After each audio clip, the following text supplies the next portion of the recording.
Oh, Selamun aleyküm Sapara. salam kemiğine kovmun. Bolu. Ben Siz kendi iyileşler bile tanıştırayım bor kemiğine. bor. Ne kemiğine bizim şu elektron devlet kurma varıdak toponun çekirdek kadrası. O ne teklifim şu yiğitlerden geldi. Bizim o kabul ettik, bolya dedik. O bizden ne gerek bolsa bizim kömek veriyor. Ne kemiğine. O şulurlarda spesyalist. O. Elbette elimizden gelince. Aha. Sapara bu elektronik devlet sisteması. Hı. Bu Devravap devletlerde, ösen devletlerde. Biraz mikrofonu demerak demetmesen mikrofonun demerak çık ya. Yoş mu geliyor sesi? Şu at kovma. Go şu at go. Bu elektronik devlet sisteması ösen devletler ve ösmekte olan devletlerin, ösüp barayan devletlerin ya da ulanan sisteması. Bu sistema geçmek bunun neme yönleri kan. Adamlara verecek, vatandaşlara verecek peydarı kan. Onun birinci tarafı korrupsiya karşı görüşmekte. Bürokratlar var. O bürokratlar bilen devletin arasındaki bögeti kaldırıyor bu.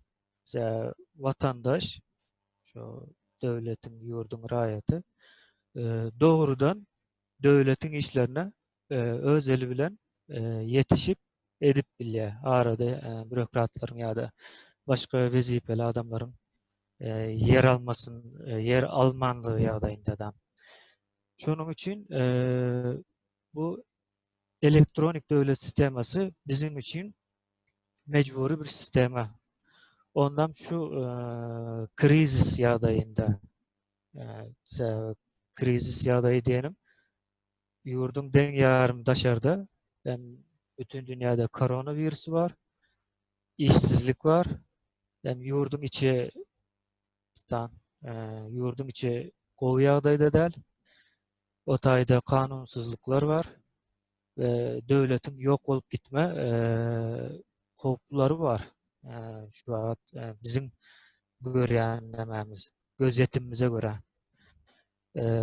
Bunları geçmek için, yenmek için Daşarurt'ta yaşayan Türkmenistan vatandaşlarının e-devlet sisteması kurulup ona geçmeye bizim üstünlükle ve başarılı devlet kurmamıza, o devleti devam ettirmemize kömek edecektir. Yani, bu elektronik devlet sistemasını kurmak ansat del yöne bulup bilecek zat, kurulup bilecek zat. Bunun mali ihtiyacları olacak. Onun için hem kömek alırız, halkımız kömek eder. Mesela bu halkımız için edilecek iş. Şunun için elektronik devletin yani ayırıp dursak ken peydaları var. Ondan birazdan karşılıklı soru cevap şeklinde Sapara bilen geçeriz. Näme peydaları var, nämeler ediler, nähili işleyer. Bunları yüzeysel üstünden ken vaktimiz gitmesin. Bunun yağda mesela elektronik devlet sistemasını kuran yağdayımızda Daşarurt'ta vatandaşlarımız ona gelip yazılacak, elektronik sistemasına geçecek. Onlara bir kart verilir. Türkiye'de kimlik kart ya da ID kart deyip biliniyor. O taydan öz hak hukuklarını ulanıp biler. Doğru. Devlet ne edip işleyen olsa döwlet nämeler hödürlän bolsa öz vatandaşyna şollardan ulanyp biljek. Meselem, sağlık problemleri bolan ýa-da balnisa gitdi. Oňa kömek ediljek. Onuň nemeleri, danlary geçiljek. Bularyň hemmesi elektronik döwlet sistemasynyň üstünden golaýlaşjak işimiz. Şu ýagdaýlar bar. Sapara başga bir sorajak zadyňyz bar bolsa, soraw jogap şeklinde gideli.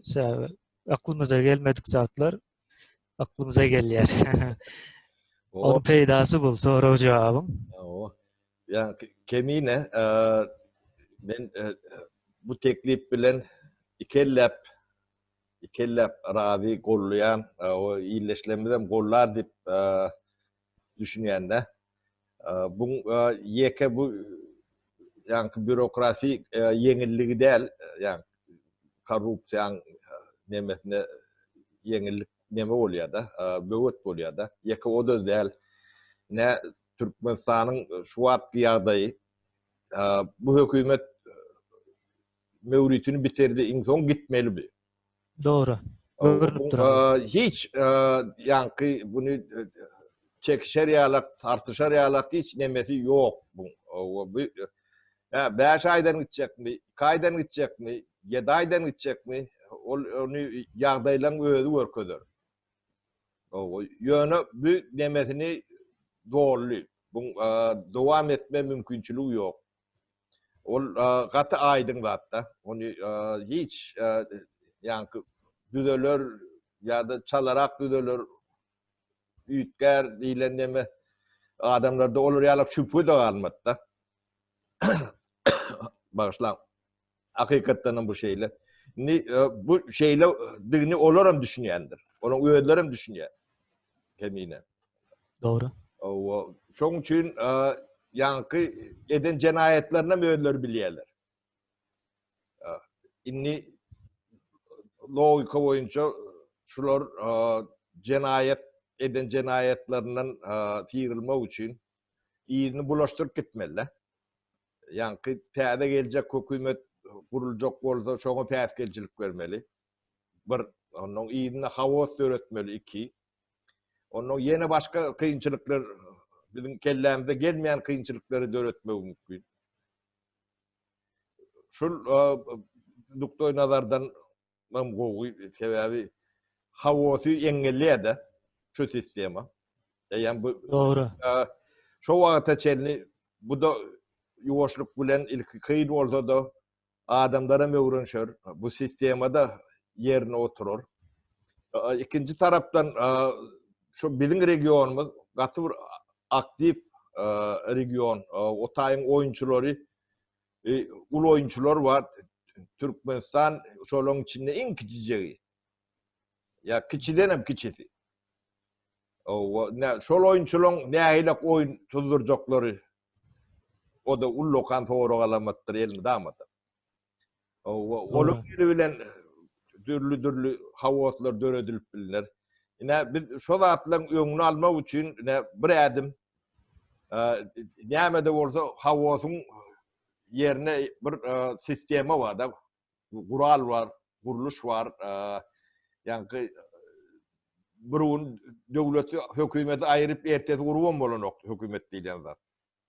Şoň üçin bu zat öňünden entek ilkulak bu teknik ýagdaýyny çözdüler. Soň onuň bu ýazylym ýa-ni programmирование näme taraplary var. Soň bunu halka öwretme nemesi var, etapy var. O bu howpsuzlygy var. Başka da bizim entek kellämde getirmejek sorawlarymyzdan ortağa çykar. Bu maddi, maliýe, kadyr, bir topar meseleleri vardır. Bunu ilkulak bir meseleni çözecek bolsaň başlamak gerek de. Şu başlangıç.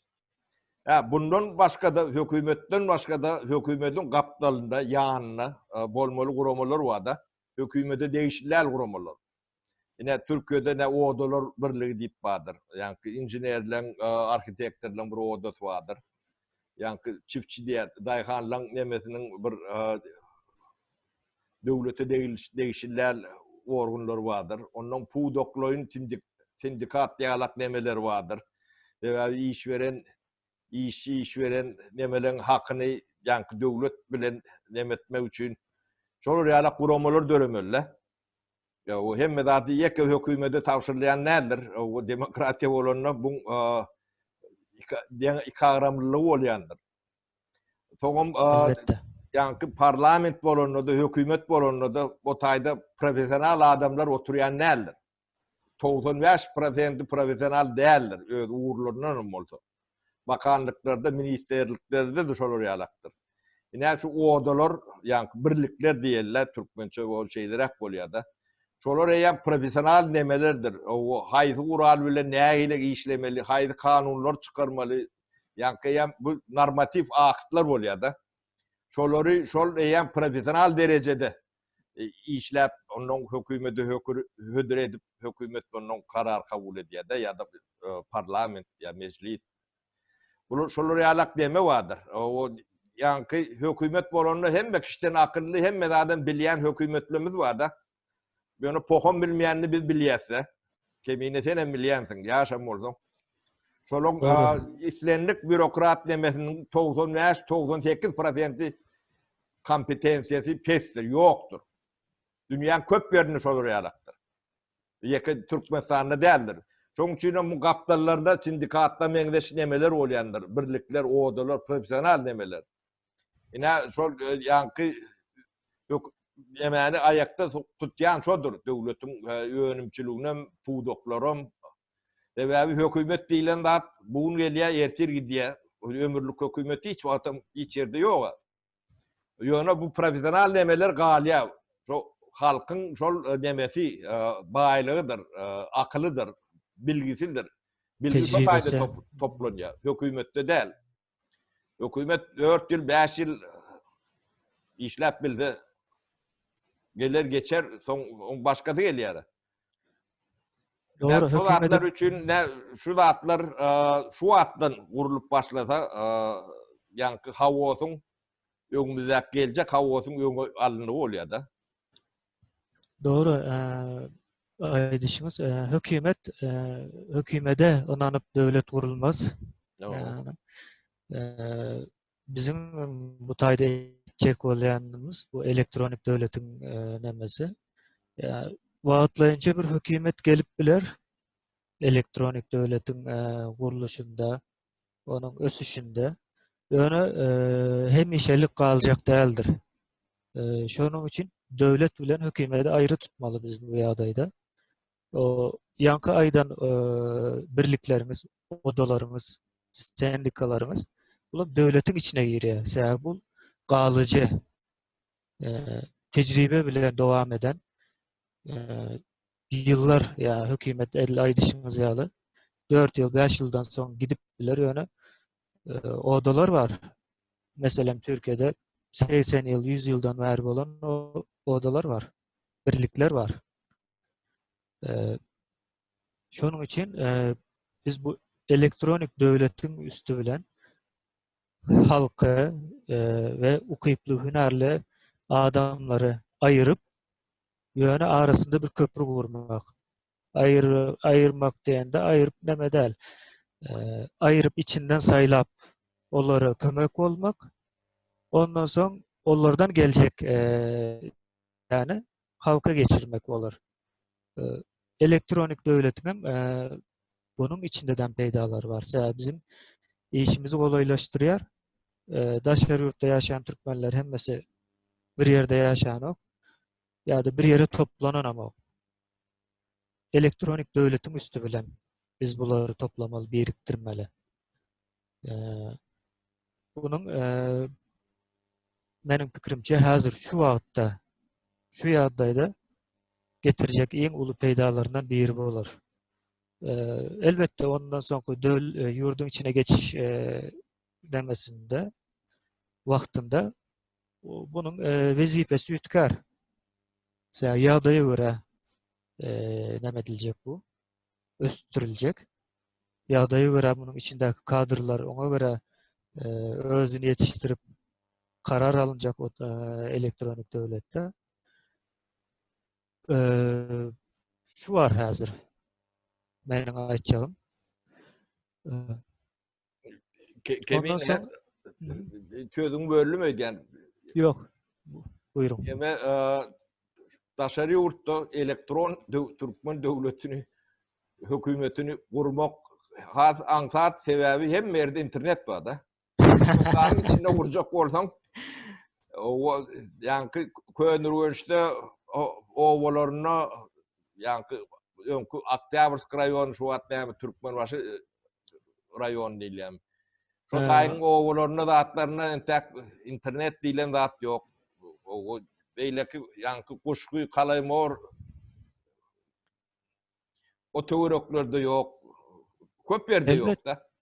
Elbette ya. Bizim için kolay olacak bu elektronik devlet sistemini ornaştırmak kolay olacak. Kurmak kolay değilse kurmak için mesela belki arşivlerde olan malumatları toplamalı. O malumatların girilmeli. Yani bizde o malumatları yok. Biz Türklerin aytýany sıfırdan, noldan başlamalı. Aslında bunun gowy yönleri var bizim için. Noldan başlamak. Sebäbi öňkü rejimiň hiçbir endikleri, öğrenip gelen ziyanlı nemeleri, siyaseti, täsiri geçmez ýaly. Biz bu ýagdaýda Ýewropa, Amerika, Kanada, Avustralya, Täze Zelandiýa, Skandinaviýa ýurtlary ýaly bir döwlet sistemine geçip bilersiz bu. Bize getirecek en ulu peydalarından. Yani edil şonun yani internet var. Yetişmek kolay bu tayda. Türkmenistan'da mesela şu an adamlar her gün islan şekili ya da video şeklinde gürleşip bilen oklar. Kıyın. Videoları yapıyorlar. Benim değil, qadağan yeme doğru ayt kemin. Ha doğru qadağan aslında. Ben yanlış aytdım. Onların özlerine göre bir kuralları var. Şonun için qadağan onlara göre. Yine de bir aňsat tarapy var kemin. Şuýda paralelne adamlar haýsy döwletde ýaşasa, bulan elektronik sistematy işläp da. Adamlar şoň bilen ýanky bile ýaşaýarlar. Şu elektron sistema bilen. Onun gapdalynan ýanky türkmen köm gelende ýanky öwrenmesi, düşünmesi aňsat da. Doğru. Hatta Türkiye'de edil Türklerin kânı bolmasa, Türklerin kânı bolmasa da belli bir derecede e-devlet, Türkiye'de de e-devlet diýilýär ama e-devlet sistemasından peýdalanýar mesela okayanlar hakynda haty e-devletten alıp bilýärler oturan yerinde. Telefonda gelýär ya da tölemeli nemeleri vardır. Cezaları, cerimeleri onam töläp bilýärsin. Ya da almalı pulun var. O taýdan nemedip tawşyryp öz hasaňa geçirip bilýän. İş tawşyryp bilýän ya da ulanan gazyň, toň, suwuň tölelerini töläp bilýän. Bunun gaty uly peýdalary var. Yani aslında bu bize aňsadam bolar. Golaýdyr bu. Halkyň görüp, öğrenip yani ulanıp görenleri var içinde. Şu ýagdaý. Soň başla e-devleti gurmak hakynda nädip gurulýar? Onun başlangyçlary, onun howpsuzlyklary var. Onun için aýratyn server var. Server diýmek pul diýmek. En başlangıcının kıyın olacak yeri bu. Ondan soň beynine güçlü işletmeli bolýan sebäbi şu ýagdaý var. Bir ýurdun watandaşlaryny başga bir ýurtda ýa-da başga bir ýurtlarda ýaşaýan watandaşlaryna bir döwlet sistemasyny gurmak. Bunun için başkaça schema bolýar. Onu düzmeli. Schema, izgiderliği var bunun. Olary işlemeli. Biraz vakt alır bu. Yani ondan bir pilot nemesi bolýar bunun. Türkçe uygulama diýerler buna. 100 adam, 200 adam arasında berler, hasapları ulanırlar bu. O yerden yanlışlar giderler. Yanlışlar düzeltildikten sonra bütün halka yayradılar bu. Vaktimizi alacak yani halkımız eğer bunu istese biz bunu bahası näme bolsa da başlatmana, kurmana tayar. Arkada duran yiğitlerimiz emedilçi onun yani. Bu sistem olmadan biz Türkmenistan'a üstünlüklü bir şekilde gidiven bilmeriz. Adamların birbiriyle havarlı birbirine göre hareket etmeli. Näme eteceğini bilmeli. Yani bir sistemanın içinde olmalı bunlar. Ondan sonra bu üstünlükle hareket olur. Edilmeli iş, edilmeli siyalı edilir. Devlete gidilir. Yurdumuza gideriz. Yurdumuzda şu sistemanı östürürüz, yayradarız ve hiç kıyınçılık çekmez halkımız. Asıl maksat bu. Metin bu teknikleme bilen adamlar birden yadatmaly. Bu kan giresim gelmeye yani belki içinde bilenlerimiz vardır. Soňu bilen koşulmak ister bize. Indi bir yankı ilkulak nemeder ýalak zaptyr edner ýalak kawalty ýalak boldy da. Demek biraz bunu çeýnerler, bir topar soraw çykar. Ondan sorawlaryň üstünden biz kemine bilen ýene de çykar. Däçe soraw köp bolluça biz ona jogap bermäle çalşar. Ýene de kän soraw çykjakdyr. Bundan ýöne bir topar başga da ütköşük düşünjeli adamlar kenne. O kellelerine näme ilmdama bilmem bolan nokta. Ýöne hiç zatdan gorkmaň, eliňizden hiç zat alanok şu hökümet, ýa-ni elektron hökümet gaýtam halkyň durmuşyny, ýaşaýyşyny ýeňleşdirýär. O düzgün tertibe salýar. Çeki düzgünne girýär-de, o hawatlaryň öňüne alýar. Şolar ýalak bu gatyly peýdasy bar. Bu ýanky hiç partiýankam däl, hiç bir nemänkam däl, bu ortalyk halkyň peýdasyna, hyzmatyna goýulýan zat. Halkın aslında bu. Neme geçeli kemine tenne fiine edip ýörsiň şu halkyň oýunçyny, hereketini eýlede mitingler geçip ýör, halk bir zatlar diýip ýör, bir zatyň jedeline edip ýör. Şu zatlara näýlekler edýäňler men tek bir bu ýerde girdiniz. Aramızda gürleşdik bu meseleleri. Bu taýda dile getirmeniz gowy boldy. Şu ýagdaý var. Baştan alayım. Bir ay mundan komentariýalara komment yazmany gorkup duran halk bugün mitingler ýa-da kiçi bolsa da protestler edip başladylar. Bu näme diýmek bolýar? Bu halkyň pikirlenişinde bir ütkeşikligiň meydana gelenligini görkezýär arasında bu. 30 ýyllyk gorkynyň şu soň bir aýyň içinde yeňip geçilmesi bu gaty ullakan bir üstünlük bizim için. Ve bu mitinglerin devam etmesi gerek. Ýöne şu ýagdaý var. Mitingler edilen wagtda biz daşary ýurt ederiz. Edenler daşary ýurtda ýaşaýar. Daşary ýurduň belli kanunlary, hukuklary var. Sana beren hukuklary var. Kanunlar boýunça hareket edýän o hukuklar kullanmak için. Ve onu bozmalı değil.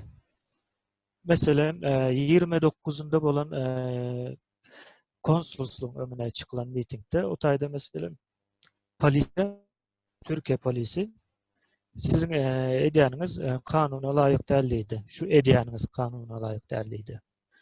Mesela o tayda bir yolu yapmak, kanunu bozmak.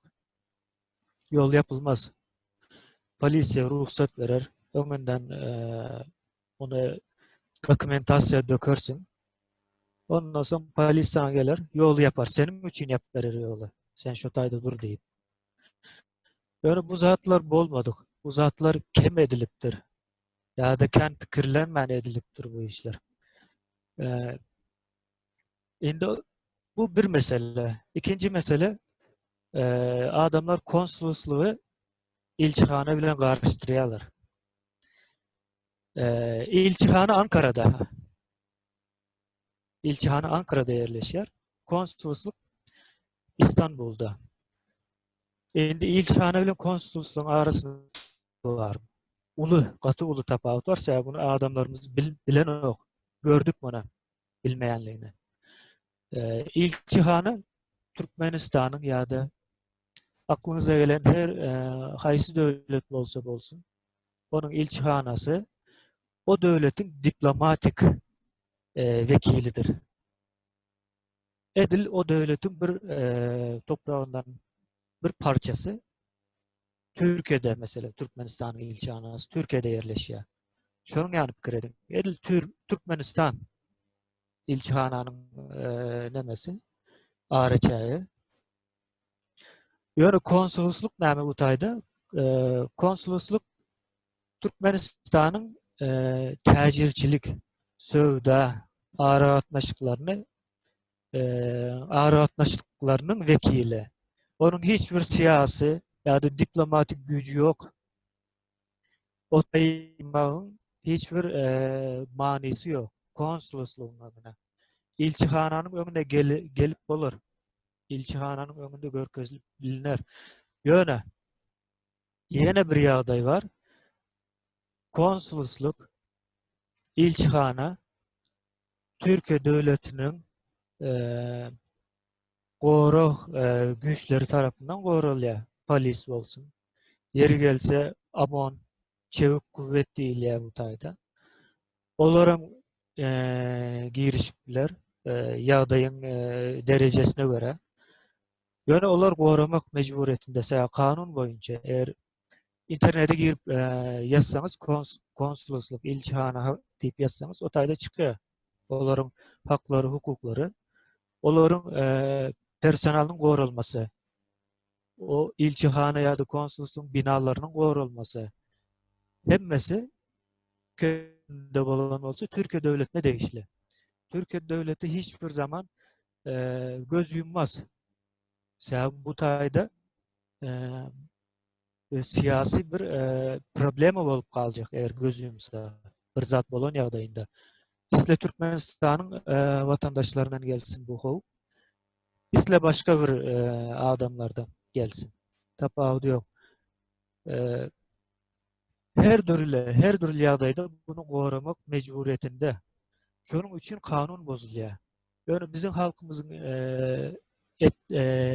etmeli zadı o taye değil de bizim parklara ya da başka şuna benzeş meydanlara toplanıp video düşürüp YouTube kanallarında hazırlıkça bu şekilde etmeli bular. Sebebi bunun yenen bir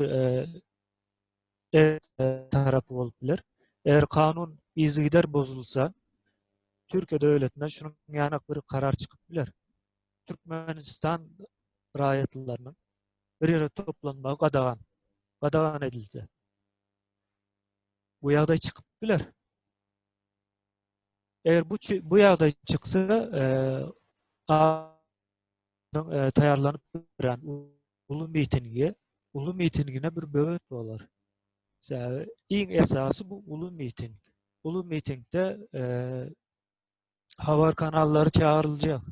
Ulu mitingde adamların sany iň az 100 000, ortaça 500 000 adam bolmaly. Yani Türkiye'de Türkmenistan vatandaşlarının sany muňa göre uygun. Bizim şonça adam çıkarmana ýagdaýymyz var. Ýöne şu zat var, da taýar däl. İň azyndan 1000 adam bolup öz baştak, öz içinden bir baş tutan saýlap mitinge çykyp bilmeli, ýagdaýa gelmeli bu adamlar. Benim pikirim bu. Yani adamların taýarlygyny şunun ýany keskitleýän men, ulu mitinge taýarlygyny. Meselem komentariýalardan, videolardan görüp analiz eden ýaşlarymız var. Olar şunu diýär, häzir 20 000 bilen 25 000 arasında adam taýardyr diýär, aktiw gatnaşan, aktivist. Bu gata az. Ýöne köpelýär. Eşitmedik adam ýok. Ol aýry bir mesele. Ýöne goşulmayan adamlar var entek. Eğer bu ýagdaýda özlerine organizasiýa edip çykyp biler ýagdaýa gelse, ulu miting bizim halkymyz üçin hiç bir problemi bolmaz. Miting edip bilsek, bunun siyasi neticeleri var. Biz bunu kanunlaştırıp, dokument alıp elimize, iyi vermeli yerleri iyi veririz. Taýarlykly bolsunlar. Okuýaýdan çıktı. Manisine gelýär bu. Okuýaýdan çıkaracak halkımız. Evet. Nesip bolsa o ulu mitingde. Hemmemiz hep şoňa garaşýas. Ulu halk bolup. Yankı aňyrdy bir ay bolar ýa-da şu bir neme seredýärse, şu karantindan kalkmasyna seredýär. Sebebi yankı demokratiýa barada gurrun edýär bolun şu kanun diýilen zat hemme küçüğün deňdir. Ilkile kanuny hormat goýmalylar. Ýaşan ýurdundaky kanuny hormat goýmasaň oň jezasy bardyr. Evet. Onun yankı İstanbul'da bir gowu ýagdaý bardyr. Miting geçirilýän ýerler aýry-aýrydyr. Bardyr, 4-5 ýerde bardyr. Olaň halk kendi ýüşünden ýerden gelip mirak çykýany, näçe gelmeli, näçe çykmaly, onuň beýleki ulaglar bolýar-da. İstanbul gaty ullakan şäherden köprekdir. Yankı resmine bolmasa gaýtdy adamlar milyonlar gelip bardyr, udy bardyr. Onuň yankı düzgün tertipli nemesini fiilen hormat goýmaň elma aýanlar bir neme bar.